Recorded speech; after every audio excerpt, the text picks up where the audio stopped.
Around the country and throughout the globe, farmers are focused on one thing: how to increase crop yields on limited acres of land in order to feed a growing population.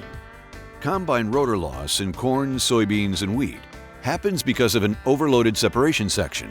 Retaining more grain, you have a cleaner sample, you're also increasing your ground speed and decreasing your fuel costs while also saving time in the field during harvest. The satisfaction that we're getting for every single one we sold is just impeccable in my aspect of what we're hearing from our growers, really. One of the big things that we hear is just how much that they see a savings in the grain that they were putting on the ground that's actually going into their tank. And one of the other things is the durability and basically how many different crops these guys can go into with one set of concaves. To me, that's one of the biggest things and biggest advantages, let alone the money savings, but being able to use one set of concaves to do 6 different crops if you need to, there's nothing else on the market that compares to it.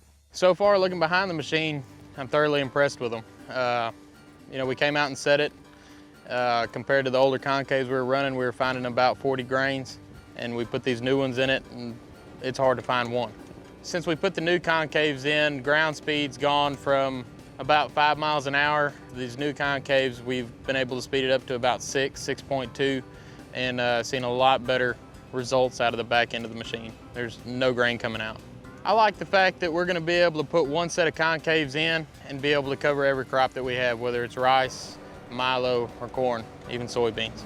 I'd definitely recommend them to another farmer. We got to playing around a little bit this year, and come to find out John Deere's book says run feed accelerator and fast for wheat, which the feed accelerator breaks the head away from the stalk in good dry wheat.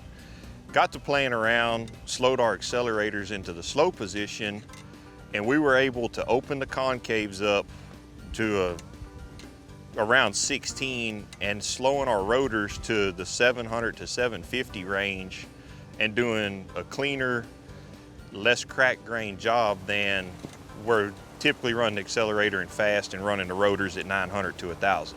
Before, behind conventional concaves, you'd have 10, 12 grains a square foot, maybe a little more under the combine.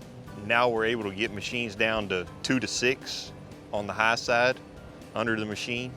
In all reality, you can almost literally mess up setting the machine and still do a good job.